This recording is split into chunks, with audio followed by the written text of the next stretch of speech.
Hello students, welcome back to online teaching mode due to COVID pandemic. So again we are going to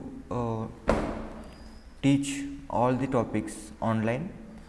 So today we are going to study about mineralogy. We are going to start the mineralogy topic. So already we have completed in class, but this is little repetition about that. So let's start. So, mineralogy means study of minerals. Mineralogy means study of minerals. So, in that study of minerals, what we actually study is, we study the chemistry of minerals, atomic structure of minerals means how the atoms are arranged in the minerals, then physical properties of minerals, and genesis of minerals means how the mineral has originated, origin of minerals. Genesis means origin of minerals. So, in general study of mineral is nothing but mineralogy. So, then what is mineral? Then what is mineral? Mineral is an inorganic substance. It is inorganic substance. It is naturally occurring. It is not man-made. With a definite physical property, chemical composition, and internal atomic structure. So, there are more than 5,000 minerals are there in nature. Each mineral exhibits a definite physical property, definite chemical composition, and definite internal atomic structure. So, what is difference between organic and inorganic compounds? Because minerals are inorganic nature. So, organic means what? Which contains hydrocarbons or hydrocarbons like proteins, DNA, sugar. These all are organic compounds. Okay. Some organic sedimentary rocks are there which are made up of remains of organism, like we have coal, which is the remains of organism of wood. Wood is a organic material. Then petroleum is a product by formed by remains of organism or dead animals. Then what is organic? Organic which doesn't contains hydrocarbons, like example CO2, H2, these all are inorganic compounds. Example rocks, minerals, salt, these all are inorganic compounds. So, generally the minerals are inorganic in nature. So, why we have to study mineralogy? Why we have to study mineralogy? Because a general person or a normal person consumes almost 3/4 of million pounds of minerals, metals, fuel in a lifetime. Means almost the people, normal people consumes almost the minerals in nature. Maximum quantity of mineral, like it may be copper, it may be clay, it may be salt, it may be zinc, it may be stones, sand and gravels for construction use, petroleum, cement, natural gases, that is our house gas, and iron ore, that is to make the steel and all those things, aluminum, lead, coal, gold. So, these all minerals are consumed directly or indirectly by a normal person. So, to understand these minerals, to understand where we get these minerals, how to create these minerals in lab, how to produce these minerals in lab, how do they form, how to search this mineral in nature. So, this all things will be studied under mineralogy. So, it is very essential to understand the basics of mineralogy. It is very important to understand the mineralogy to know where these minerals are present and in which form they are present. So, some of the examples I will give you now. So, like minerals used in health and medicine, you can see here gypsum is the mineral that is used for making plaster of Paris. So, which is used to which is used by doctors to make the to join the bone fractures.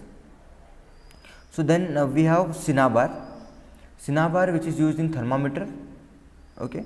Then kaolin, a clay, like we have China, kaolinite or ochre is the multani mitti which is used in medicine. then selenite is there, mica is there, bismuth is there, sulfur is there, magnetite is there, feldspar, calcite. These all minerals are used in health and medicine. Then some of the minerals used in kitchen you can see here. Magnetite to make the metals like steel. Then we have clay which will use to make crockeries. Then we have quartz crystal which is used for making the glass. Then chalcopyrite which is used to make the pots and pans, that is copper vessels. Then we have bauxite from which we can extract aluminum and we can make the aluminum vessels like cans and tanks, cans and tins.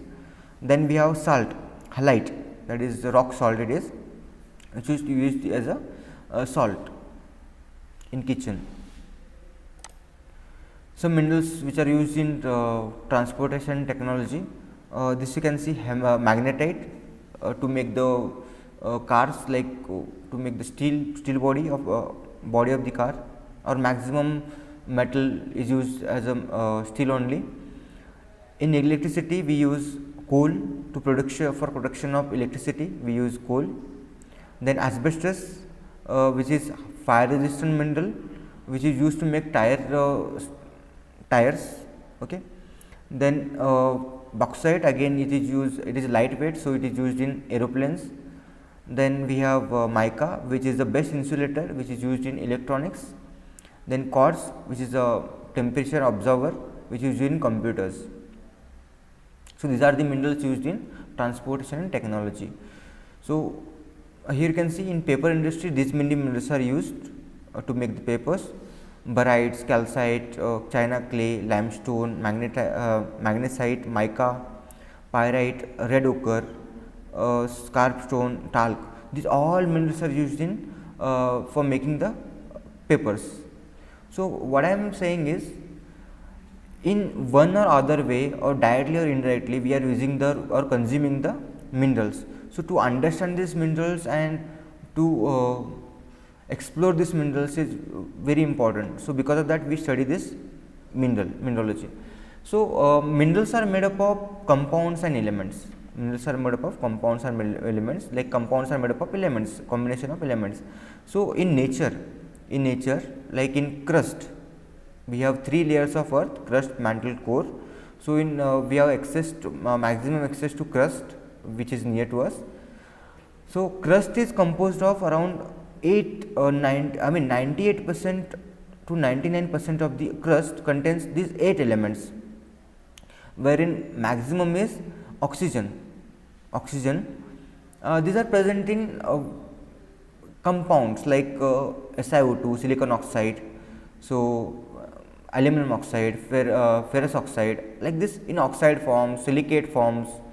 So they are present in nature, but maximum if you consider the elementary composition of crust, so maximum is oxygen, then we have silicon, then we have aluminum, then we have iron, then we have calcium, then we have sodium, then we have potassium, then we have magnesium. These 8 elements constitute around 98 to 99% of the earth's crust.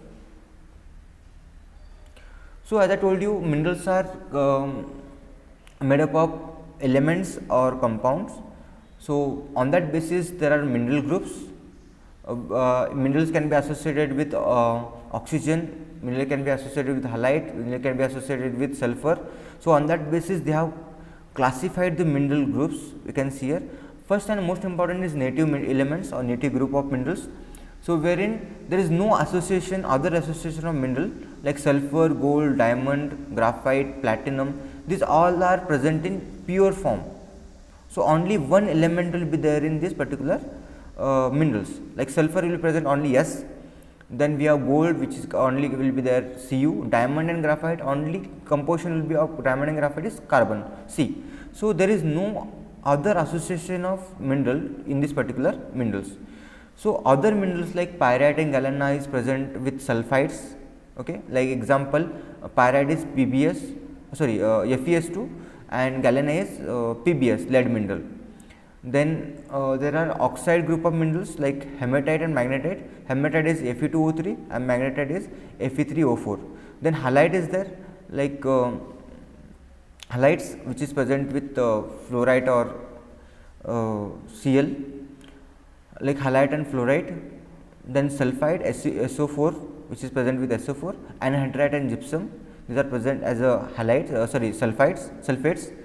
Then carbonates, we have calcite, that is CaCO3, dolomite MgCaCO3, so which are associated with carbonates. Then phosphates, we have apatite, and silicates we have which is associated with silica, the quartz and feldspar, SiO2. This is SiO2 and this is another silicates. So my point to tell in this particular slide is there are mineral groups which are classified based on the association with the other element, like association with sulfides, association with oxide, halide, sulfates, carbonates, phosphates and silicates.